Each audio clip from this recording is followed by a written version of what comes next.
What's up, guys? Welcome back to the Lighting the Lamp podcast. I am here with Steve. Hello. As always. And today we are going to be doing a little bit of talk about the play-in teams. Now, I know we already did our... whole in-depth analysis.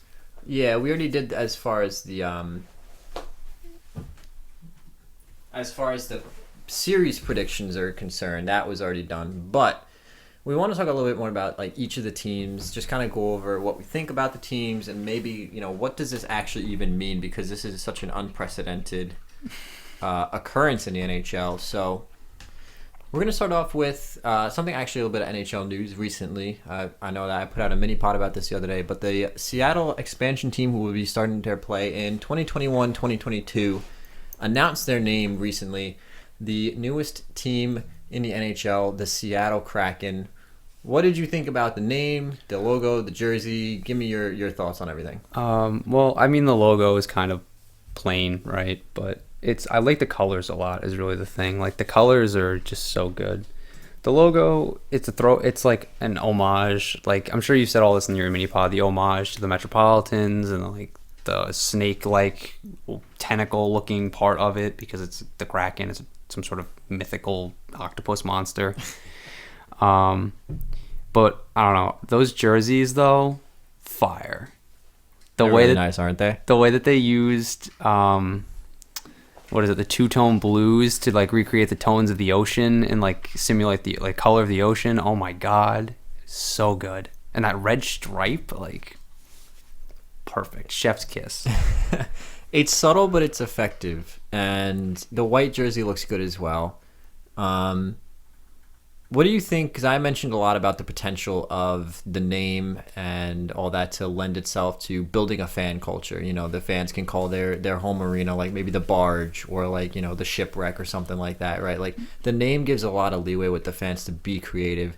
What do you think about the potential for alternate jerseys, fan culture, all that kind of stuff? I mean, fan culture, it's funny. You think they steal the octopus from Detroit? They could. I mean, they could, right? But what's Seattle known for? Outside music. Of grunge music and Starbucks and rain. And all right, listen, if anybody that's listening from Seattle, I'm not making fun of your city. It's I'm sure it's lovely, but this is what we think on the East Coast. I'm sorry. But it's for fan culture, I'm not really sure, but it's not going to be as over the top as Vegas, right? Vegas is Las Vegas, so that's why it's like that. And... Yeah, so I don't think we're gonna get pregame shows like that. I don't think that's gonna be the norm in the NHL. But alternate jerseys, I'd love to see them do something with that red. I think that'd be really nice, a red jersey with the navy blue arm, the lower part of the arm. It look real good. And I like that they chose colors that are kind of similar to Vancouver's, because that region, their sports teams all have very similar colors. But I like that they managed to define themselves, because even the blue is kind of, it's not as royal blue as the Canucks. It looks more like the Seahawks blue. I'm glad they didn't use Seahawks green though, because that would have been disgusting. But I don't know. I'm really excited. I think it's going to create... I think the best part of that, the expansion, is going to be the geographic rivalry with Vancouver. I mean, those... If the expansion draft goes well for them and they manage to get some players and they turn out like Vegas did, and Vancouver continues their upswing, I mean, that Pacific Division looks a lot less wide open than it did before. Especially with Calgary, who seemingly can never figure it out. And if they figure it out, then now you have Calgary, Seattle, Vancouver, Edmonton on the cusp, Arizona. Well, Arizona's probably going to leave the division, but yeah, they're gonna have to figure something out because they're gonna have too many teams in the Pacific. But no, I think the GMs this time around are going to be a little smarter with the expansion draft, and we're not going to get as big of a bang as Vegas came in. But the parity of the league is so high that I can't imagine them being a bottom feeder off the bat. This is not the 70s or the 80s when expansion teams were winning 12 games a season. We're being fed garbage and told to go out there and play. Yeah. I mean, yeah, they're not exactly going to be the 74, 75 Capitals who only won 7 games in a 78-game schedule. But, I mean, yeah, there's going to be a lot of players. I mean, Pittsburgh's going to have some questions in goal. Who do they expose? Matt Murray or Tristan Jarry? Guys like Brady Shea might be up for grabs. I mean, there's some good players out there that are going to be, up for grabs for these guys. Do you think if Vegas re-signs Robin Leonard, Marc-Andre Fleury gets picked in yet another expansion draft? That would just be the most disrespectful thing, I think, especially everything he's done for that Vegas franchise. Like, he is the Vegas Golden Knights, let's be honest. Sadly, it won't happen. I think Vegas is exempt. I believe they are exempt from this expansion draft, but that would be really funny. I mean, to be fair, like, the way it's structured, I don't really see why they should be, because look at how many contracts they've taken on. They've already made the Stanley Cup Finals. Like you said, it's not like, again, when Washington joined the league and then another team joined the year after, of course Washington's not going to be allowed in the expansion draft because their team only won 7 games. What are you going to take? They might only have one good player. Yeah. Whereas Vegas at this point is an established, legitimate NHL franchise. Vegas, for the most part, is kind of like the retirement home for like players from the 2010s who, hit their prime between 2014 and 2017. Yeah. No, it definitely is. But so overall, you're giving a passing grade to they're passing with flying colors in Seattle. I like them a lot better than Vegas, that's for sure. Which is the only other Adidas expansion jersey that we can judge. Yeah, and I'm like I said in my mini pod, I'm just super excited. I can't wait for them to get an alternate jersey with some kind of crazy logo of like some octopus demon destroying a boat or something. Yeah, bro, it's gonna be nice. So we're on the same page. Seattle once again gets another passing grade from another host of the LTL podcast. So let's jump into these play-in rounds. So we know that very soon, July 28th, we're starting to get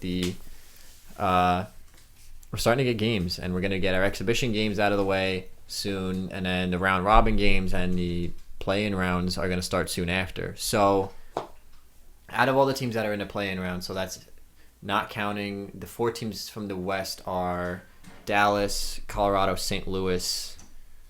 Who's the Pacific team that made the exempt list? Who's not playing in the play-in round? I think is it 4 Central Division teams? No. It was St. Louis, Chicago, Dallas. Not Chicago. Oh my God. Colorado. St. Louis, Colorado, Dallas. Vegas. Oh, Vegas, yeah. With a 39. Look, we'll go back to those teams real quick. The teams that are exempt, right? 42, 19, and 10. 42, 20, and 8. 39, 24, and 8. Like, blank, blank. Like, come on. And then in the East, it's Boston, Tampa, Washington, Philly, all being exempt. So of the play-in teams, so the guys that are playing in that initial play-in round, who could you see potentially making a dark horse run to a Stanley Cup championship? So, like, pick one from each conference, right? You just pick whoever, really. I mean, yeah, I guess we're just going to spitball, right? So really you're looking at any team obviously above Montreal here. Yeah. And then any team obviously above Anaheim, LA, and San Jose. Because California hockey was just great this year. I think, honestly, as dumb as it sounds, I think Chicago might be able to put together something. I mean, they're an older team. They've been there. They've won 3 Stanley Cups. Patrick Kane is as good as he's ever been. Johnny Taves isn't the same player, but I mean, it's still Johnny Taves. I'm sure he could pull together the leadership to carry them. Duncan Keith still has some game left in him. I mean, Brent Seabrook doesn't. And the youth did really well for them this year too. Dylan Strome was good. The only one DeBrincat took kind of a step back, but he's still good. I still have high hopes for him. Kirby Dach played this year. Yeah, Adam Boquist, I think, is eligible to play. I mean, does it worry you at all that Crawford's not practicing? We're looking at potentially starting. Who's their backup? Colin Delia? Yes. Oh, yes. That is a big concern, which is why I don't understand why they traded Robin Leonard. But, I mean, hey, I'm not Stan Bowman, right? But I just think, like, if Corey Crawford is healthy and he somehow managed to salvage some kind of game that he has left, I think their forward core is deep enough. Like, not deep enough. I don't think they're going to win a Stanley Cup, but I think they could win a round or two, go pretty deep, make a conference final as, like, a surprise. Their defense is spotty. That's really the biggest issue. I mean, I think they have Calvin Dahan now, but, like, he's been injured a lot. He was hurt. It's just weird because they're kind of caught kind of in the middle, right? Like, this was supposed to be a year where they're like, okay, we're going to take a step back. We're not going to make the playoffs. Like, Their record 32-30-8, not really great. They were a minus, -6 in the goal differential. The plan was not for Chicago to make the playoffs this year. I mean, they're pretty much 500 at both on the road and at home. They're literally a 500 hockey club almost. It's just that they got caught up in this whole thing. I agree that you can almost never count out a core that involves playoff Patrick Kane, Jonathan Toews, Duncan Keith, along with some really nice additions of youth with, Kubalik, DeBrincat, Kirby Dach, Dylan Strome, Boquist, like you said. I think it's a good enough core, and the only thing that concerns me that I really don't believe in is I don't believe in Crawford, and I don't believe that they really have a prospect. Like, they don't have this year's Binnington. I don't think. No, I mean, I agree.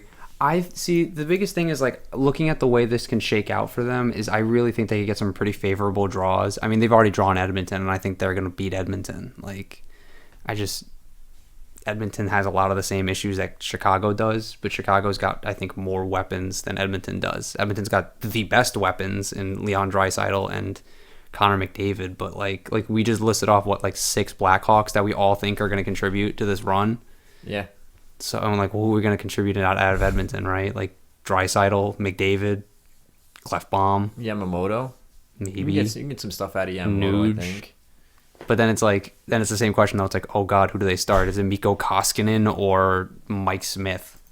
Yeah, I think if I remember correctly, when Tim and I did the predictions, I think I predicted Edmonton in 5, and I think the reason I said is still the reason I'm talking about now is the goaltending. I don't believe in the goaltending of Chicago, and it's like if you give me a choice between Mike Smith, Mikko Koskinen, or Corey Crawford, unfortunately at this point my choice is either Mikko Koskinen or Mike Smith, and I'm not thrilled about that, but it's better than whatever's left of Corey Crawford's glass hips. Yeah, I mean I could see it. If they get past Edmonton and Kane gets hot, though, I think all bets are off. Because he's the type of game breaker that will blow a series wide open. Oh, 100%. I mean, he's not called Showtime for, no reason. The image of Patrick Kane forever burned into my head is playoff Patrick Kane when he scored the winner and he skated out to center ice. It broke their hearts. I mean, overtime game 5 against LA. Yeah, he broke their hearts. I mean, if that guy shows up, there's nothing you can do to stop him. There's very little any team's going to be able to do to contain that, because he's already one of the most dynamic, if not the most dynamic player in the league. And if he gets red hot like that, oof. Yeah, I mean, I got to be honest. Like, if I'm looking at the Western Conference, I think the top 4 teams are all great. I think any one of those top 4 teams, outside of Vegas, could win a Stanley Cup. I picked Dallas to win a Stanley Cup. If you give me Dallas, Colorado, or St. Louis, those are pretty good bets. I think if I had to pick a dark horse potential candidate out of the West, I'm either picking Vancouver or I'm picking Winnipeg. And I think Vancouver is going to be underestimated by a lot of people because they had a little bit of a slide going into the end of the season. The break. And now it's because Jacob Markstrom went down. Now Jacob Markstrom is healthy again. He's practicing. And Thatcher Demko's had a little bit more time to work with the goalie coach, work out those nerves. Because you saw he was clearly not the same player when he was starting. There were a lot of nerves in his game. And, I mean, to be fair, here's a team in the midst of a playoff race. You got to take over, and you got to win. And you're playing behind a guy who a lot of people were saying was almost a Vezina candidate. Here you go. I mean, he'd been fantastic in the backup role, but this was his first year in the National Hockey League. I mean, I really think, to be honest with you, I didn't consider Vancouver a dark horse because we've talked about on this podcast before how I think they could get there. Their division's pretty weak, and how highly we think of those young players. I mean, yeah. The thing with Demko is though, like, I really think this year he backed up all that hype. I really do think he did. He showed up and he delivered. People were like, well, he's getting a little old to still be playing in the minors, and it's like, he's a goalie. Just let him take his time. Right. And he comes up and look what he does. He puts together. But then again, like you said, thrown in the starting role. But I guarantee you, if he was playing for a team like San Jose, took over that starting role when he did, you wouldn't have seen those nerves come out because there's a lot of pressure. I mean, they were fighting a dogfight in the Pacific. They were tooth and nail. Like, a game loss or a game win would either put you as high as second place or down in fifth. Yeah. So it's like, what can you really do at that point? He just had to try and play his best. I think, and to be fair to him, when the season got paused, they had played, most of their games, but I think given the opportunity to continue playing, I think he probably would have sorted a lot of that out. I mean, he's just too good of a player not to. You know what I mean? It would have came around. Yeah. So I think Vancouver would have been in the playoffs regardless, but I mean, having Markstrom back does help, but I wouldn't have been any less confident in them if they didn't have Markstrom coming in. It wouldn't be like Florida coming in without Bobrovsky, or like like you said, right. Chicago coming out without Crawford, which even like that's kind of like, but or even like the Islanders coming in without Greiss or Varlamov. It's like, all right. Well, I think the ultimate example would be imagine Philadelphia without Carter Hart. Oh my God. I mean, they go nowhere without him, or Toronto without Frederik Andersen. Yeah, so I mean, the thing about Vancouver that I think the reason I can see them making a run is because kind of like where last year where I really badly wanted to say Dallas was going to beat Nashville, but I couldn't bring myself to do it. The same argument I made about Dallas, where it's like they had a slow start. Dallas came into the playoffs on a really big tear, and I thought they could have made it all the way. And granted, they took the Stanley Cup champions to Game 7 overtime. Right. Same thing with Vancouver. I think a lot of people are going to underestimate them going in. They're going to look at that record and be like, all right, they weren't so great, not realizing that when that team was completely healthy, they were challenging for that top spot in the division with the likes of the Edmonton Oilers, being led by Connor McDavid and Leon Draisaitl, two over 100-point players. Meanwhile, the Canucks were kind of just like, win by community. Of course, you've got your big names in Besser, Pettersson, Bo Horvat, Quinn Hughes, but if you would tell me, oh, here's a team with two 100-point getters and the best player in the league, and here's a team with a bunch of guys under 26, who do you think is going to be winning the division? I would be like, okay, well, obviously it's going to be Connor McDavid, but guess what? Until Jacob Markstrom went down, that really was not the point. That really was not the case. No. I mean, it's not the old league anymore that one guy is not going to carry you all the way like Wayne Gretzky could, because the teams are all just too good. Wayne Gretzky could, in 1986, he could go into, I'm just trying to think of it. Like Hartford. He can go to Hartford and when they were bad and just stomp all over them for 17 points himself, it doesn't work like that anymore. I mean, I'm also looking at it, I think, like you said, Winnipeg's another good one. Calgary, I think, if they get hot enough. But Calgary's had a lot of issues. I don't like their goaltending. Calgary's had a lot of consistency problems. They'll come out and they'll play these fantastic games where they totally shut down the other team. David Riddick looks great. He looks like the next, starter of the Calgary Flames. And then they'll come out and drop a total egg going on like a Western Conference road trip.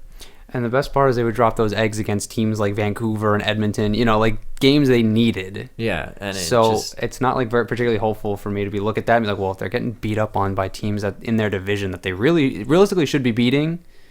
Because let's be honest, that Calgary Flames roster is probably the most complete roster in the entire Pacific. Yeah, I mean, top to bottom, I agree with that. They really should be winning this division.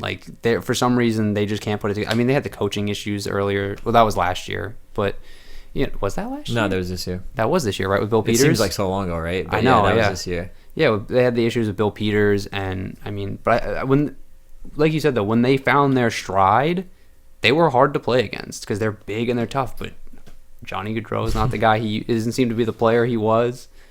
Giordano took a big step back, which is expected at his age. 36, 37? Yeah, he wasn't going to have another Norris caliber season. He wasn't going to score 88 points again. No, the reason that I say the Winnipeg Jets, so if we just run down the list, right? The Edmonton Oilers, I don't like the goaltending. And I think that'll sink a team faster than anything. Yeah. The Nashville Predators, I don't know what they are. And I also don't like the goaltending. Well, the thing with Nashville that I don't like is, look, they really, really tried to go out there and get a number one center every year for the last 4 or 5 years, And they keep taking these guys that the scouting report on them is that they're not a franchise shifter. I mean, Matt Duchene was never a franchise shifter. There's a reason he got usurped by Nathan McKinnon before Nathan McKinnon even hit his outbreak. Yeah, So, I mean, and he was good in Ottawa, but who the hell else did Ottawa have? They had Kyle Turris, also projected never to be a number one, and guess who Calgary's got? Not Calgary, guess who Nashville's also got? Kyle Turris. Kyle Turris, Ryan Johansson, Matt Duchene. 3 guys that, at their top end, sure, they could have been number one centers. But the thing that Nashville needed was a game breaker on offense. They needed Nathan McKinnon. Yeah. Well, that's kind of it, right?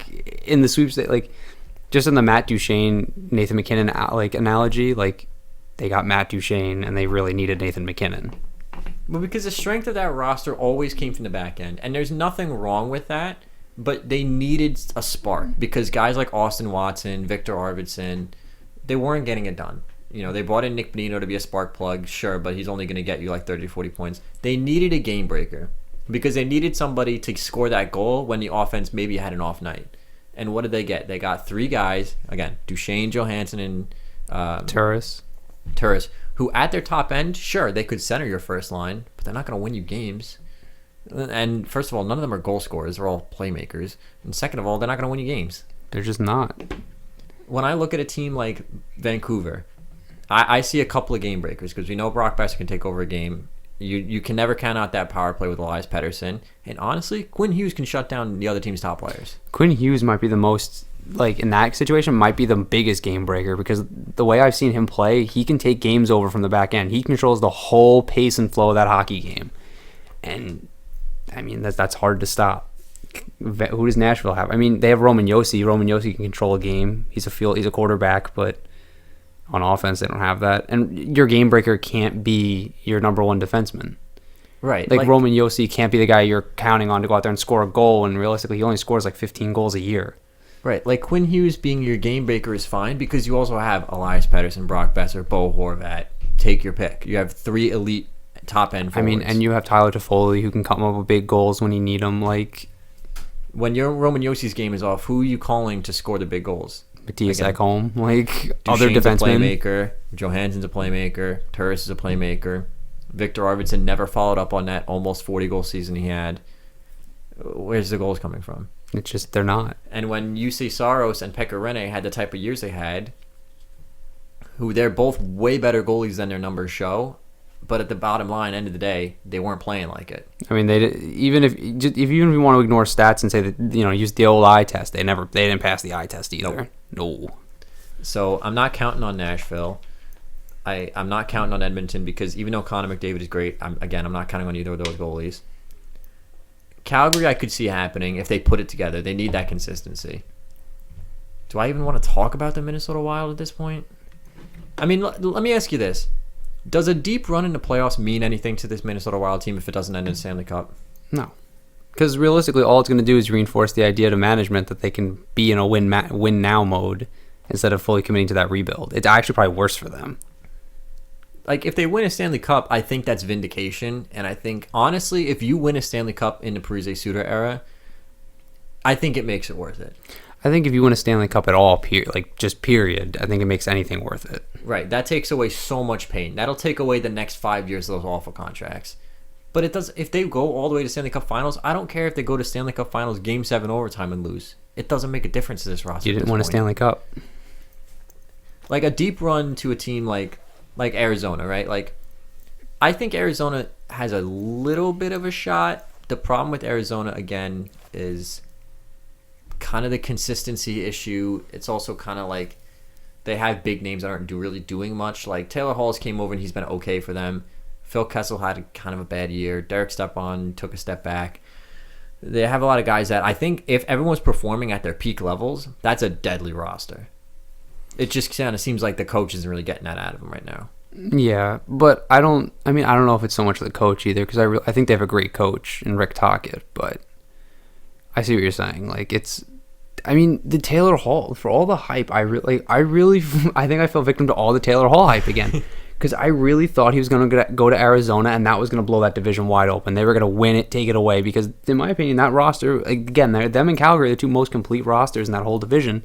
And with the way Darcy Kemper was playing at the start of the year, I mean, come on. And you get 93-point Taylor Hall out of that. Like you get, Hart Trophy Taylor Hall. It's over. That's lights out. But he comes over and you get, Edmonton Oiler Taylor Hall, who's like good, but not exactly great. And you're kind of like, wow, I really wish he would score those 40 goals he's supposed to score. He's a 20-goal scorer that everyone treats like a 40-goal scorer. And the best part is he's still going to get paid like a 40-goal scorer in the offseason. He's still going to make $9 million. So I think Arizona, a deep run to a team like Arizona or Vancouver or even Winnipeg, I think a deep run for Winnipeg means a lot because it's like Connor Hellebuck has proven that this defense just needs one or two cogs back in the wheel, and then we're right back to Stanley Cup contenders. I mean, this is a team that 2 years ago was competing in a Western Conference final. I mean, sure, they went down in 5 games. They were young. They were tired, but I do believe that, by the way. I think if this Winnipeg Jets team gets 1 or 2 solidified defensemen, I think they're right back up there in contender status. I mean, honestly, if they didn't have to trade Jacob Trouba last year, I really think that they're still right back where we said they would be. Yeah, Jacob Trouba, and if Bufflin was playing, I think they're still a Stanley Cup contender. All right, this is off topic. What do you think is going to happen with that the Bufflin thing? I mean, he's not going to wear a Winnipeg Jet jersey ever again, but does he play hockey ever again? I don't know, because it seems like all the information we're hearing is that there's some rift that we don't know about between Bufflin and management. I don't know if it's a contract rift, if it's a playing time rift, if he doesn't like the coach. I have no idea. We haven't really heard anything. Wasn't there like that one rumor with the rift formed over the surgery, that the team didn't want him to have the surgery on his ankle? That's honestly a very strong possibility. Because I remember reading, I don't know if it was Elliot Friedman, or again, this thing feels like so long ago, but realistically this was only like in October of this year. And I remember, because he didn't want to play, right? He wanted to take that time off, but he didn't tell the team, so the team suspended him because he just didn't come to camp. And then he had that ankle surgery, but he didn't go through the team to do it. Normally, players go through you'll go to camp and you'll tell them you're injured, or you'll fail your medical exam, and they'll tell you to go out and get your surgery, and the team will cover it. But like, he was still suspended by the team with that injury, so like that just kind of led me to believe that like maybe there was some kind of rift there, and maybe he had this injury because remember, even last year he wasn't the player that he was the year before, where he was taking over series. You know, he's also older, but maybe there's some kind of nagging injury that like the team thought he didn't need to get rid of, and he really felt like he should, and that caused like an irreparable rift at this point. I think if he ever plays again, he's gonna have to accept the reality that he's got to take a 1-year prove it contract, because he's not gonna walk back onto a team and make $5 million. No, he's gonna get, he's gonna walk back onto a team and make 2.5, because they're gonna be like, listen, if you're just gonna walk out on us again, I'm not giving you $5 million guaranteed. Yeah. So I think he will play again, but it's probably gonna be for a team that's not contending, and it's probably gonna be a prove it contract. I know it's off topic, but like it came up, and I was just like, it's a big question mark with Winnipeg, especially we're talking about like the pieces that they kind of need and the pieces that are ironically technically on their roster. That worry, yeah. So honestly, I think if my 2 picks would be Vancouver and Winnipeg, with an outside nod to Arizona and Chicago. I don't really believe in Minnesota. I like Calgary. I don't think that they've had enough time to fix those consistency issues. I don't trust Calgary is really what it comes down to. I like that roster, but I just don't trust them. They've proved me wrong so many times. I mean, I picked them to go to the Western Conference Finals last year, and they got blown apart by the Colorado Avalanche. And what was it, 5 games? Yeah, like the number 1 defense in the NHL, and Nathan McKinnon just treated them like they were Swiss cheese. Bro, they laid a big egg, a big ol' egg. I don't know what's going on in Nashville, and I don't trust the goalies. And Edmonton's great, but again, they haven't solved the issues. Okay, great, you got Anthony Ciu and you got Tyler Ennis, but it's like, I mean, you made yourself faster, but like, did you fix your defense? Did you fix your goaltending? Yeah, I mean, no. They're still the biggest glass cannon in the Western Conference, if you ask me. Yeah, so that's kind of what our feelings in the Western Conference. We'll switch over to the East here. So anything obviously above the Montreal Canadiens and above. So we're talking everything up to the Pittsburgh Penguins. I mean, obviously, it's hard to count out Sidney Crosby and Evgeny Malkin and the Pittsburgh Penguins. Honestly, I wouldn't even consider them for a dark horse conversation, because they probably should have been in the top 4. But well, I mean, they're 3 points back of Philly. Yeah. Like realistically, if they got hot at the end of the year, they could have caught Philly. So you can't count out against them. It's like counting against Patrick Waugh in the playoffs. Like, it's just like, why would you do that to yourself? Thing to do. Yeah. So I agree. They've earned the deference. They've earned you to just be like, all right, I'm going to give them the benefit of the doubt. They've proved me wrong. They've proved me right every other time. I mean, 3 Stanley Cups, and probably the best player of his generation. The only thing that'll sink the Penguins this year is their goaltending. If Murray comes out and lays an egg, and Tristan Jarry has to go in and he's cold and he's not ready, that I think could be a death knell for them. the defense is just kind of okay at this point. I mean, Chris Letang's getting older, but I mean, obviously the forward core is great. I mean, then they have a healthy Jake Gensel now. Right, a healthy 40-goal scorer Jake Gensel. So I think really the only issue with the Penguins is going to be, do we get Stanley Cup contender Matt Murray? And if he falters, is Tristan Jarry A, mentally ready, but B, also like physically ready for that grind of not just playing every other night, not just a 16 win for the Stanley Cup at this point, a 19 win for the Stanley Cup. Playing every other night, every other night or every 2 nights for weeks, literally every week for the next like 6 weeks. So outside of Pittsburgh, I think I want to say we have like a pretty decent rack of teams here. I mean, I really think almost any of these teams outside of Montreal, if they go on a Stanley Cup run, really, I wouldn't say it's shocking. I mean, like if we count up Pittsburgh and Montreal, right, between 6 and 11, it's a 2-point gap. Like it's 81, 80, 81, 81, 78, and 79. Like the biggest gap between teams is 3 points.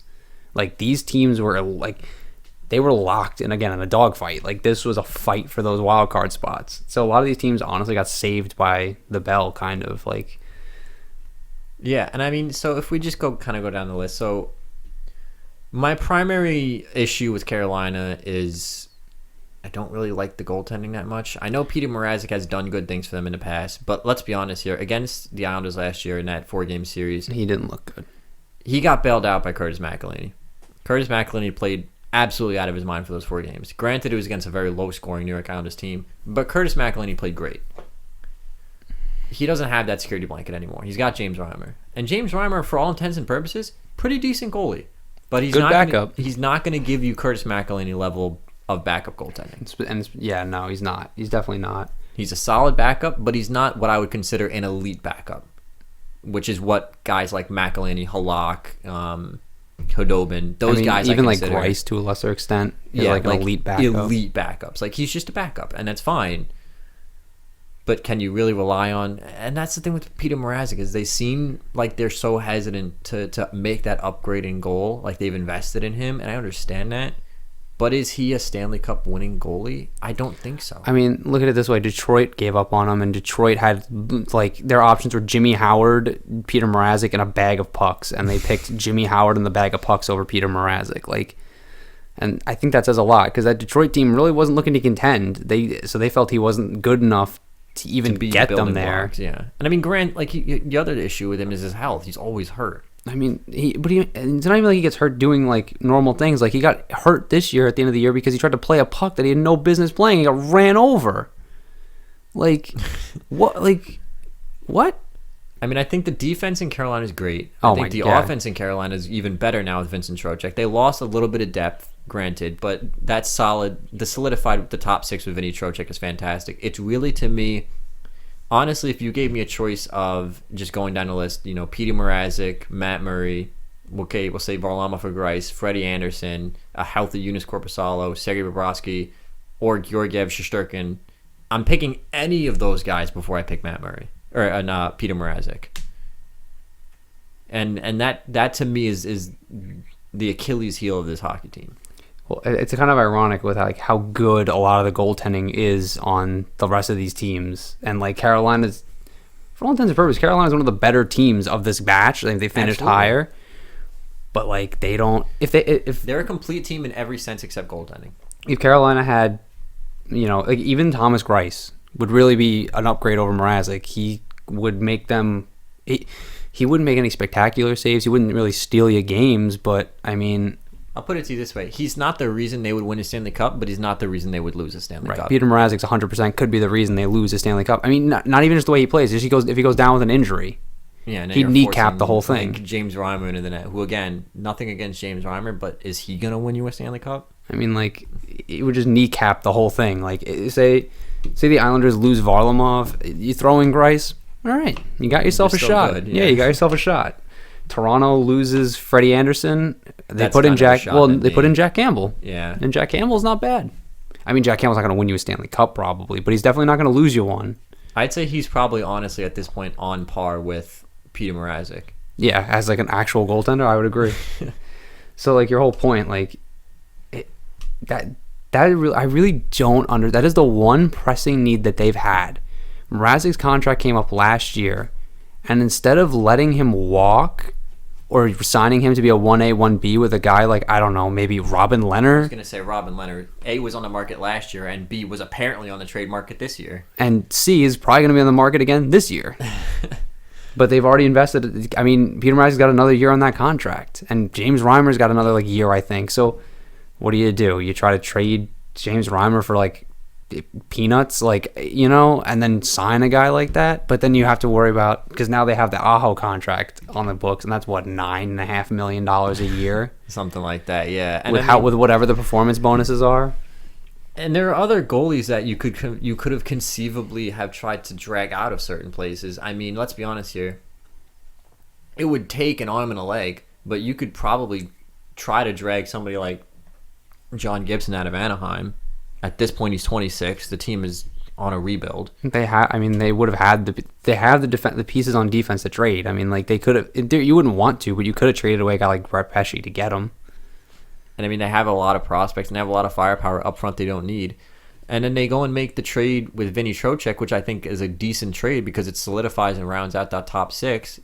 But it's kind of like the Edmonton trades for Anthony Ciu and Tyler Ennis. You're putting more eggs into the same basket, and you haven't fixed the problem. It's like the door jamb is broken, so you fix the window. Carolina's really looking just to try to score their way to a Stanley Cup. And, I mean, it worked for the Blackhawks in 2010, but it hasn't worked for any team since. I mean, last year's Stanley Cup final was won in 2-1 games, 3-2 games. The league is just too good. You can't just you can't blow teams out anymore. And I mean, granted, Carolina came in and swept the Islanders last year, but again, the Islanders don't score much anyway. No. So it really wasn't difficult for them, and it really didn't They got blown out. Well, not blown out. They got swept by the Bruins. They got blown up by the Bruins. And that was a team that had goaltending, defense. Their defense and their forward core is probably on par with Carolina's, I think, just because, the Bruins are an elite hockey team. But I think both teams have 2 or 3 top 10 players on them, and at every position almost, forward, defense, and wing, so centers, wings, and defenders. But you know what Boston had that Carolina doesn't? Tuukka Rask. And that's really it. That was the nail in the coffin. Tuukka Rask was able to shut them down, and they didn't have an answer to slow down David Pastrnak and Brad Marchand, who just rolled them over in 4 games. I kind of tend to think, and this isn't me being a bitter Islander fan or anything, but I kind of tend to think that they kind of got lucky that the Islanders swept the Penguins, because you could tell that Carolina, coming off an emotional 7-game series, came in white hot, and the Islanders, having swept the Penguins and had been off for a week, came out really flat. Yeah. Well, no, to be fair, it also doesn't, for Carolina, the Islanders didn't have, there was nothing to get up for. It wasn't an emotional matchup, whereas, Carolina went 7 games with the defending Stanley Cup champion and beat them when a lot of people thought they weren't. You said they were going to win, and I was betting on Washington. I mean, to be fair, you can't bet against Washington, but I wasn't surprised Carolina did it, but the Islanders went right through Pittsburgh like it was nothing. And then they sat and did practices for a week and a half. Meanwhile, Carolina's fighting tooth and nail every single night to try to beat the defending Stanley Cup champion. So there's an emotional factor to it too. The Islanders, for all intents and purposes, were a better team than Carolina last year. Their goaltending was better, their defense was on par, and the only thing was their forwards were probably lacking. But the Islanders had a better defensive forward core. Right. Carolina's looking to score and skate. So what really let the Islanders down was some weird X factor. But realistically, the Islanders should have beat them. They really should have beat them. It should have been the Bruins and the Islanders, and I think the Bruins still would have beat them. But it would have been it wouldn't have been a sweep. No, I think the thing is the Hurricanes have such an. I want to like this team so bad. I want to and say this team is going to go to the Stanley Cup. I want to see this team go to the Stanley Cup. I'm kind of bitter about some of the games this year because, high sticks and all that, but we won't get into that. But I want to say this team is a complete team. It's kind of like with Toronto. I want to say the Toronto Maple Leafs are Stanley Cup contenders. I want to say the Carolina Hurricanes are Stanley Cup contenders, and I just can't because your starting goaltender is Peter Mrazek, who has never shown up. Ever.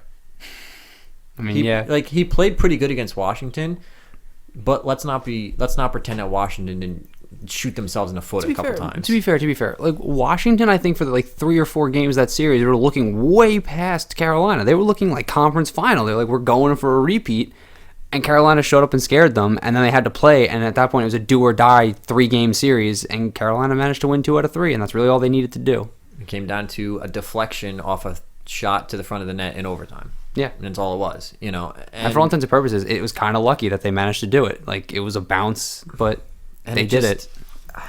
I want to say the Hurricanes are Stanley Cup contenders, and I just can't. And let's actually talk about the other team that I just mentioned, the Toronto Maple Leafs.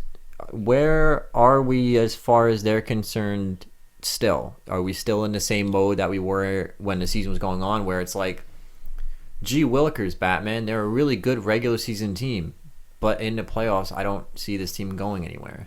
Are we still in that mode? Do you feel a little bit better about this team now? Oh, no, I feel worse about this team, probably. I mean, they don't, like, after the deadline, I really don't. The long-term health of this franchise concerns me to no end, because next year, the only defenseman under contract is Morgan Riley, but we're not talking about next year. We're talking about playing around, right?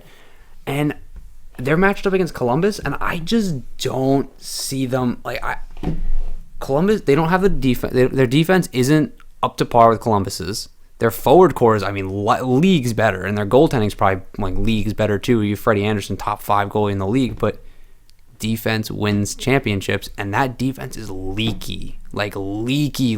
Honestly, it's not even leaky. They have a hole in their ceiling, and they're just not. They don't want to admit it. Like, the rain is pouring in, and they don't want to say anything. Well, so I think that they're going to beat Columbus, but it would not surprise me if Columbus sweeps this team.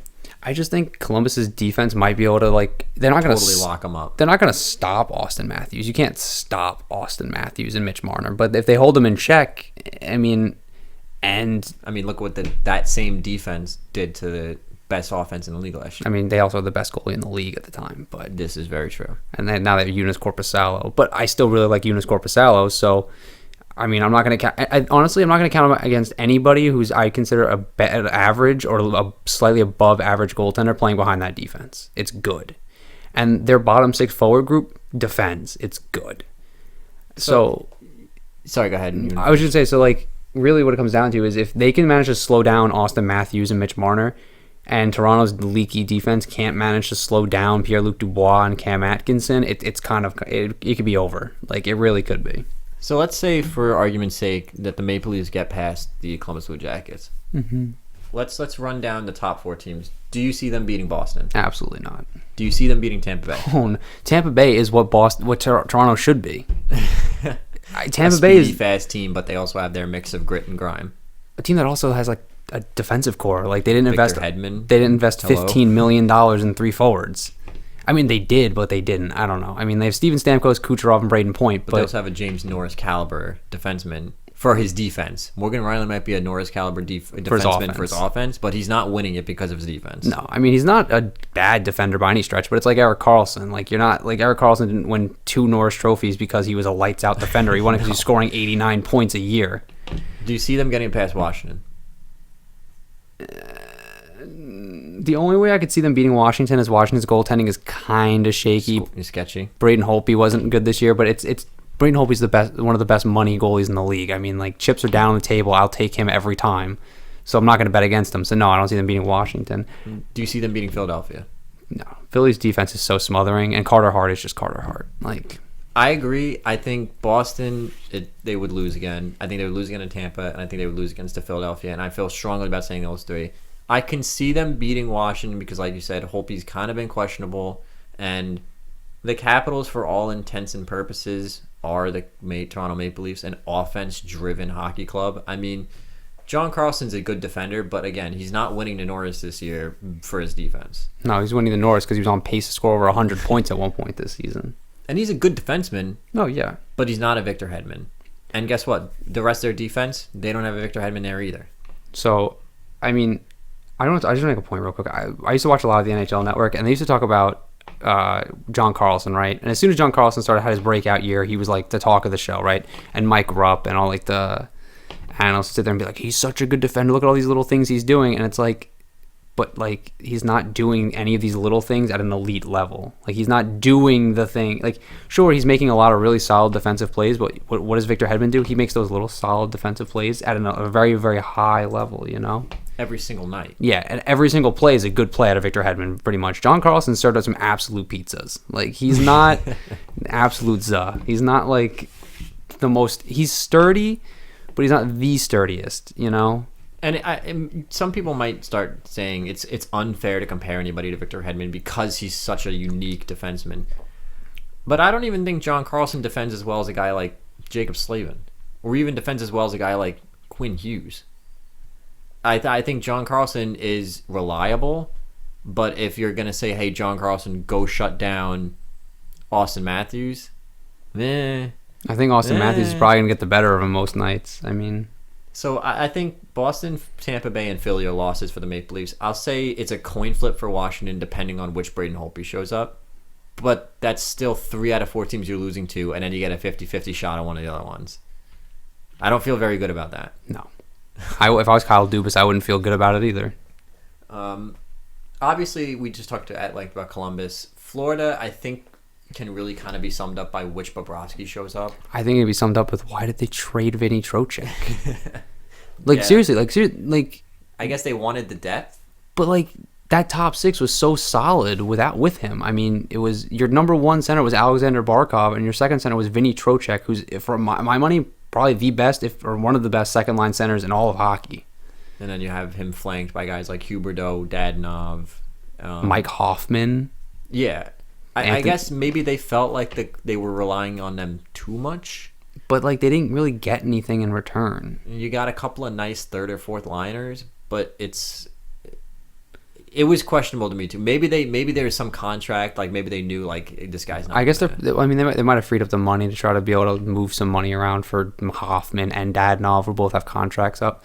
But even like their defense, looking at like Florida's defense, I'm not like super thrilled with it. I mean, outside of Aaron Ekblad, I mean, sure they picked up Strawman this year, but he's not the same player. Okay, this year, I think really the defense outside of Aaron Ekblad can be summed up just by, It's all right. It's serviceable.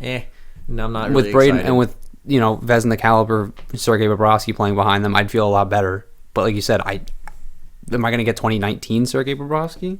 That to me is when people ask me, are the Islanders going to win this series? I can't tell you.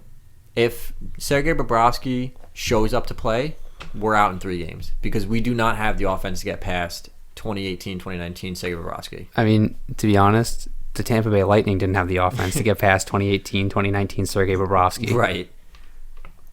So we don't have that. No. If this year Sergei Bobrovsky shows up, I think we have a chance. I think I could see either team sweeping the other team.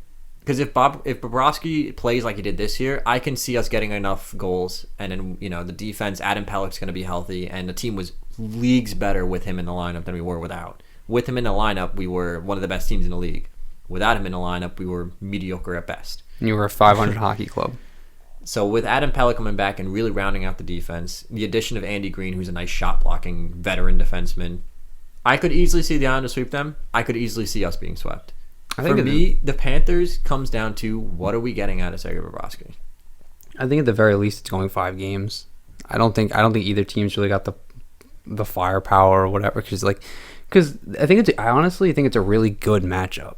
Outside of the goaltending discrepancy, where like they could have Vezina caliber Bobrovsky show up, and the Islanders have Varlamov and Thomas Greiss, which don't get me wrong, both are good starting goaltenders, but like they're not Bobrovsky. Yeah, it's not Sergei Bobrovsky. I think are Florida's forwards better than the Islanders' forwards? Sure, but the Islanders' defense is way better than Florida's defense, so I think it kind of neutralizes itself, right? Like the Islanders may not score a lot of goals, but Florida really didn't score a lot of goals this year anyway, and with a team like the Islanders who can be absolutely smothering at times. So I think it's a toss-up. I mean, if Barkov plays like the animal we know he is, I mean, I think all bets are off. But yeah. I think the Islanders fall into that category of, I'm not willing to say that they can't win a Stanley Cup, but I'm also not willing to say that they can because I don't know what I'm getting out of this team. Because with Adam Pelech back in the lineup, if they play the way they did in October, November, and the beginning of December, sure. I mean, that team can totally win a Stanley Cup because they have the best defense in the league. if they play like they did after December, we're not even going to make it past the play-in round. The Islanders, to me, the Islanders and the Panthers are huge question marks because I don't know what I'm getting out of this team. So I could easily see either one of them make a deep run, and I could easily see either one of them not even making it out of the play. Well, obviously one of them's not making it out of the play-in round, but I could easily see either one of them not making past the first actual round of the playoffs. Yeah. So them, to me, could I see the Islanders win the Stanley Cup if everything goes right? Sure. I mean, they're the best defense in the league. I think if we get a couple of, if we get a hot Matt Barzal, a nice, hot Brock Nelson, JG Pajot kind of rounds out that top six, makes it a very nice top six. It could happen. Could we also get swept in the first round? Yeah. So outside of that, I mean, the last, obviously, I hate to not talk about Montreal, but it's either Carey Price wins you a Stanley Cup or you're going home in 3 games. We kind of talked about them already, like at length when we did the predictions. Like Montreal just isn't good enough to really. They honestly don't belong here. Nope. It's like Minnesota. Like those two teams really don't belong where they are. Minnesota was lucky because they had a coaching change and it lifted them a little bit, but and Kevin Fiala got red hot. But Montreal is only here literally by virtue of the fact that the season stopped and it wasn't fair to cut them out because they were in the race. And by the fact that, again, Buffalo was the best team in the league in October and then fell apart. I mean, yeah. But let's talk about the Rangers here because they're the last thing we have to talk about on this list. I'll say what I think, and then you can tell me what you think from a Rangers fan perspective. From a guy that watches a lot of Ranger games, I think that the Rangers are going to beat Carolina. I said the Rangers are going to win in 4 or 5 games. I think I said 5. Do I think the Rangers are a Stanley Cup caliber team right now? No, with an asterisk next to it. Because if Shesterkin starts in game 1, which we're going to get to that, I want to ask you that question. Who would you be starting in game 1? Say for argument's sake, Shesterkin, or even honestly, if Georgiev starts, because Georgiev is a fantastic goalie. If they get hot enough, you're really, really going to have to bank on Zibanejad and Panarin because let's be honest here, most of the offense ran through those two with some nice help from the back end from Tony DeAngelo and Adam Fox. You're really, really going to have to lean on them a lot. So it's going to take a lot to get this team to the Stanley Cup Finals. Could it happen? I think yes, because Zibanejad, for all intents and purposes, arguably probably should have won the Richard Trophy this year if he was healthy the whole year. He had 41 goals in 57 games. And I think Artemi Panarin is a Hart Trophy winner. He won't, I don't think, but if I had a vote, he's absolutely my guy. So my ceiling for this team is a tough fought second round, maybe getting not blown out, but 5-game series in the third round. Could they get all the way there? Yes. Could they win a Stanley Cup? I'm going to say no with that asterisk next to it because they have 2 elite forwards, and we don't know. Maybe Shesterkin comes into the playoffs as hot as he was in the regular season, and he can carry that maybe questionable defense. What's the ceiling on this team from a Rangers fan perspective? I'd agree with a lot of that assessment. I think that they could make it to the conference final and get beat up, but realistically, I think where they're looking to get to is a hard fought second round series and an exit. Like you said, Zibanejad really could have been a Richard Trophy winner this year. He had 41 goals in 57 games. That's absurd. He had a 5-goal game. I mean, he was literally carrying the Rangers through the second half of the season and you just have Artemi Panarin, who, like you said, should be the Hart Trophy winner because nobody meant more to their team than Artemi Panarin did this year. Because let's be honest, without Artemi Panarin, this Ranger team isn't even in this conversation. No. Not even close. The defense is still really, really kind of questionable, and as far as defense goes, they're great in offense. Well, I mean, they do have good defenders. They have, but they're young. It's like Ryan Lindgren, Libor Hayek was okay for us this year. Guys that can play defense. It's just a lot of them are young. Adam Fox is a rookie. Tony DeAngelo is his first real year with a lot of responsibility on the back end, and he responded with a 50-point campaign. So I don't know. There's a lot of question marks. I think So just to get the elephant in the room out of the way, like I really think it's just Shesterkin's net to lose. He's been practicing all week in the net alone, while Lundqvist and Georgiev split time in the other net. And I think unfortunately for Georgiev, he's the third stringer at this point, just because you can't put Henrik Lundqvist in street clothes. You just can't do it. It's just disrespectful. Like he's done so much for this team. The least you can do is let him sit on the bench, because I mean, hopefully he never has to play. But so would you consider a second round, a hard-fought second round, or an early exit in the third round a success for this team? This year, absolutely. They weren't even supposed to make the playoffs this year. And because of the unique situation, I mean, they were the hottest team in the league coming through January. I mean, the Rangers and Philly both were tied for the most regulation wins in the months of December and January. And I think the Rangers were tied for the league lead with most wins in the calendar year of 2020, so after January. Right. And the last game of the season, they lost in overtime to a team that I really think is going to be a Stanley Cup finalist, like Colorado. They really could do it. The Rangers played Colorado honest and even for 65 minutes and lost in overtime. So, I really don't think there are a lot of teams in this league that...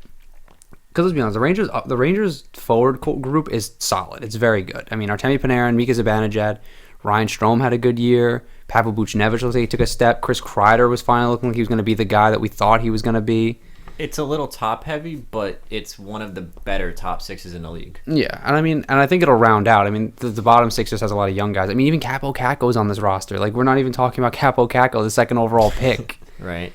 He's apparently looking stronger and faster in camp and more confident. And who knows, maybe the break going home to Finland was what he needed, He went home, he got to speak his language, he got to hang out with his family, and now he's coming back to New York and he knows what to expect, because technically he's still a rookie, but it's kind of like coming back for a second season in New York, because right. it's like everything's starting over. He has to go through camp. He has to, see the guy. And it's not as foreign to him this time, because he knows the guys in the locker room. He can come in and they all know him and he knows them.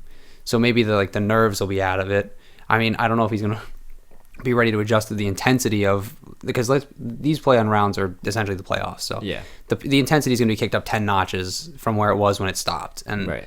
Or at least it should be. By game 2 or 3 of most of these series, I imagine these teams will be, the intensity is going to be really high on the ice. I think game 1, I'm going to give a lot of teams passes because they haven't played in 3 months. Feeling each other out and kind of shaking off some of the rust. Right. Well, I mean, the idea, I guess, is that those exhibition games are going to do that. But again, exhibition games, they don't mean anything to me. I'm going to watch them, but they don't mean anything to me. The biggest thing about the exhibition game, I think, is honestly the biggest part is these you might run into and you might come out of it with an injury you really didn't want. Which is why I think a lot of guys are going to be sitting or not playing as much time as they would. And that's why I think a lot of these teams probably those games aren't going to be all that intense. I mean, the NHL made it we scheduled all the rival teams to play each other. Ranger, Islander, Philly, Pittsburgh. But it's if you're Pittsburgh, do you risk going in there and risk Sidney Crosby and Evgeny Malkin when you played half the season without both of them already?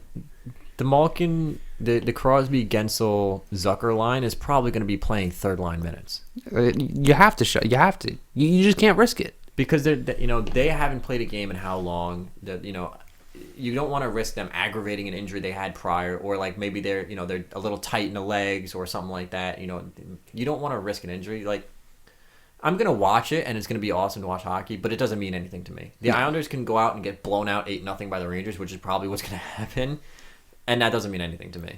Well, because I don't think it's going to be a good barometer for what's going to happen. Because, I imagine, again, Panarin's probably going to be playing, third, fourth line minutes. Barzal's going to get sheltered. You're probably going to throw out some of the young guys, here, Noah Dobson, go play top line minutes. It's not going to matter. The only thing this matters to, in my opinion, is the goaltenders. Yeah. I mean, honestly, even the round robin games. I know it's for seeding, but doesn't mean anything either. Because what's the difference between potentially playing either the Rangers or Carolina versus playing, especially the West might matter a little bit more, but in the East, does it really make that big of a difference if you're playing the Islanders versus the Panthers or the Jackets versus the Hurricanes? We just talked about how all these teams are basically in the same ballpark. So, are you really going to go out there and be like, hey, Claude Giroux, go play 29, 30 minutes a night? No. Well, it's just not worth it. What happens, God forbid you go into those series, those round-robin games, and Ovechkin blows his knee up, and now he's out for the playoffs. Yeah, what was the point? Oh, wow, we won the number 1 seed, but we lost the best goal scorer in the National Hockey League for 6 weeks. the only reason seeding will matter is if Montreal somehow beats Oh yeah, Pittsburgh. because then any team's gonna want that. Blow out Montreal. I mean, like I said, in the West, it might matter a little bit because I think there's a significant difference between playing Vancouver and playing Chicago.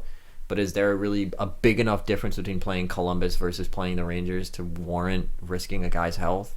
I mean, not really. I really don't think so. I don't think it's like I think it's like a negative aspiration either. It's not like we're talking like, oh, these teams aren't good. It's like, no, all these Eastern Conference teams are good. They're all so good. It's like they're all really good. So it's like, is it really?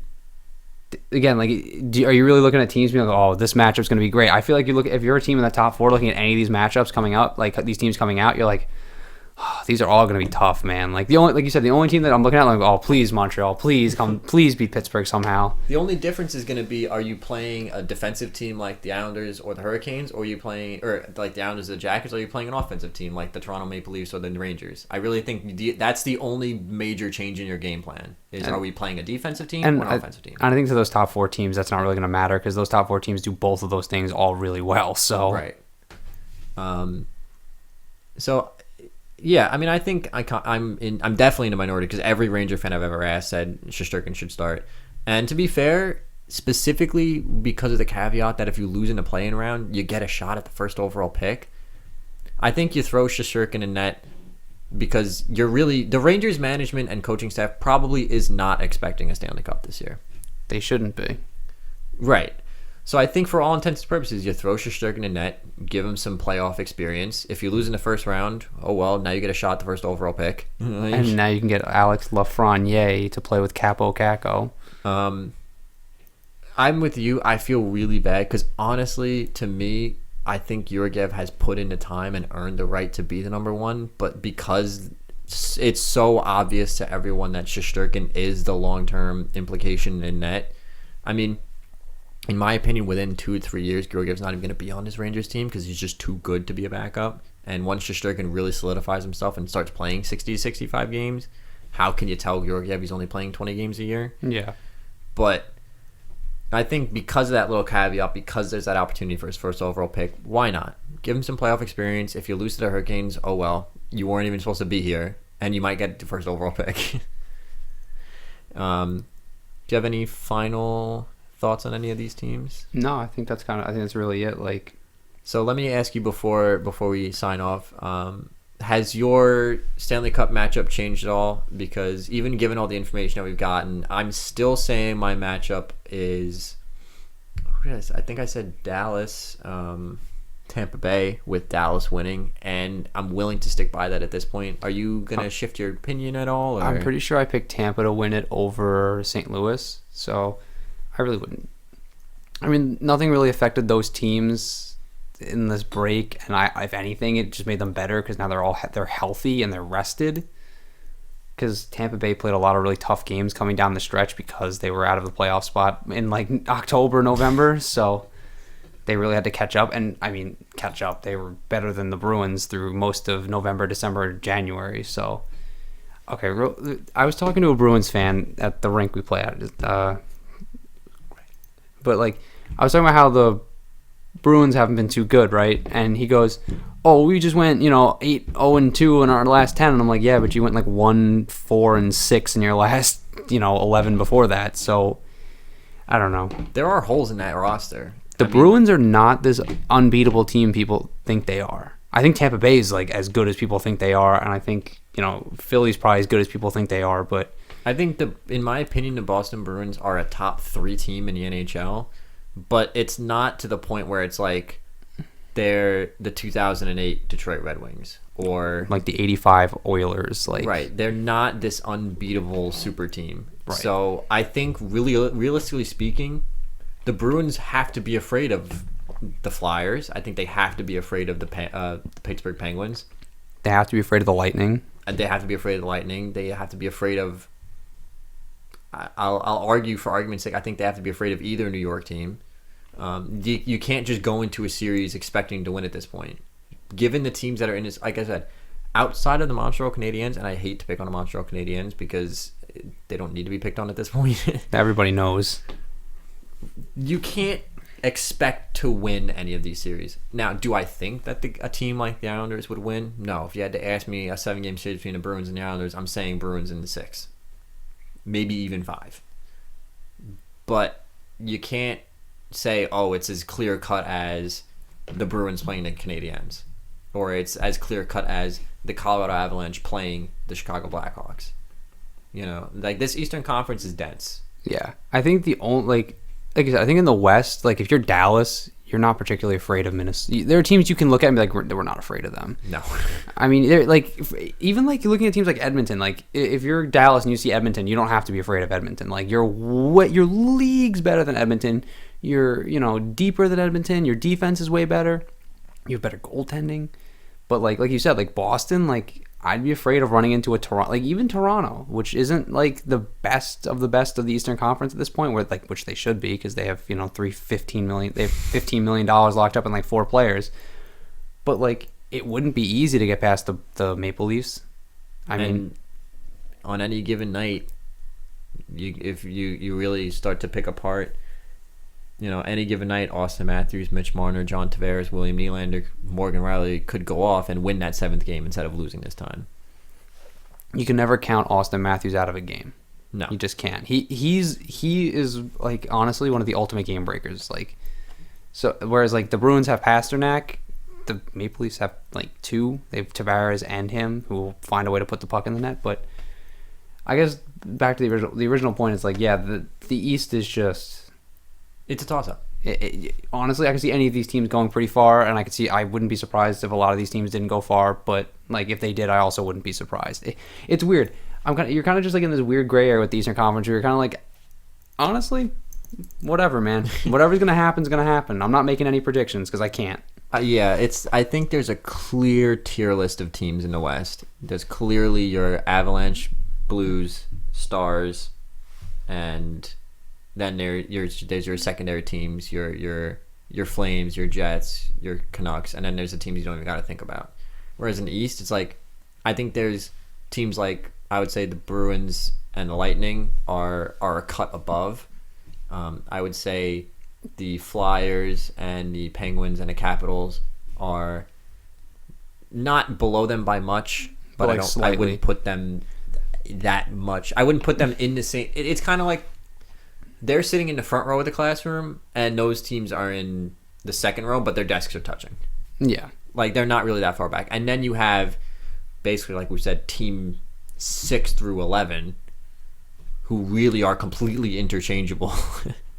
So there's a lot of gray area in the East. Well, yeah, it's, like you said, the West is kind of very clearly delineated, where, like you said, there's the teams that are cut above. And honestly, the only reason we're ranking probably Pittsburgh and I would Philly and Washington. Like Philly's probably almost in that 1, 2, 3 tier. I just think the only reason we're ranking them behind those 2 teams is because there's a kind of a clearly identifiable weakness with those teams. Whereas like the Bruins is like, well, if something goes wrong, it's like they all underachieve because there's really no hole in the lineup. Same thing with Tampa Bay. There's like no obvious hole in the lineup. Whereas like Philly, it's like, okay, yeah, their offense may not be that deep. It's you not don't that really great. have a second line center. Yeah, I mean, you have Nolan Patrick, who knows if he's ever going to play again because he still has those migraine issues. $7.5 million for Kevin Hayes. And I mean, Pittsburgh, the depth's not there anymore. The defense isn't what it used to be. Like, there are clearly like issues with those teams, but I still wouldn't be surprised if they went really far because they still have the talent to do it.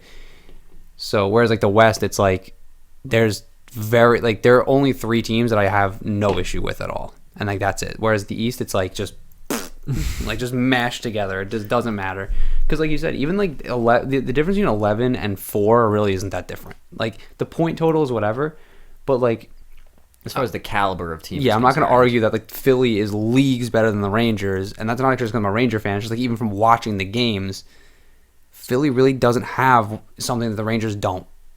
Their defense might be a little better, but it's also like they started the rebuild first. So like they're kind of getting to where they should be on time, whereas the Rangers are catching them ahead of schedule.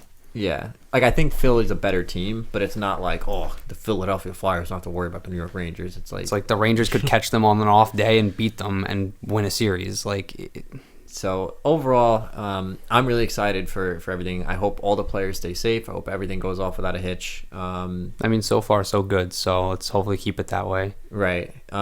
Did you see? Actually, real quick. Speaking about the bubble, did you see that the NBA today announced that they tested every single player in the league and had a 0% transmission rate? Yeah. Because they enforced the bubble. Yeah, and the NHL, I think last week during their test had like 2 or 3. So it's going to come down to really just how safe these players really are going to be. So fingers crossed that they actually adhere to the policies. Well, I think from what I understand, like if they break these rules, there's like financial stake, and like even teams could even lose draft picks if they start breaking the bubble protocol. Yeah. And I don't think these guys are stupid enough to break the protocol. I mean, like there's so much more to risk involved. Like it's not even just them. Like they could get sick and like.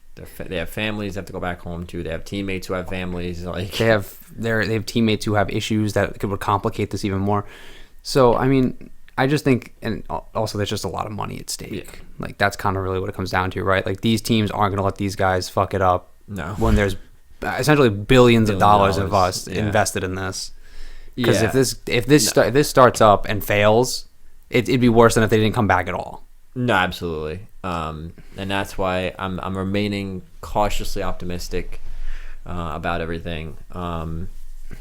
So hopefully, fingers crossed, everything's gonna go off without a hitch. Once everything starts back up, once the round robin, or once I think what we're gonna do is the next podcast we do will be the start of our weekly podcast again. Because once the play-in round series start, we're gonna be back to weekly content. We're gonna maybe we'll have to see how the schedule shakes out. So like instead of being every Wednesday, maybe if like there's a series that's gonna end Wednesday night and like the first round ends a Wednesday night, we'll do a Thursday podcast for the wrap up for that. So the schedule from here on is gonna be a weekly podcast, maybe not on the same day, just to see how things play out. So yeah, I think that's pretty much it. Seattle doing great. Can't wait. See the Seattle Kraken. Can't wait for this play-in rounds. And everything will hopefully, fingers crossed, go off without a hitch. So I want to thank you guys for watching, and we will see you guys again next time. Bye-bye.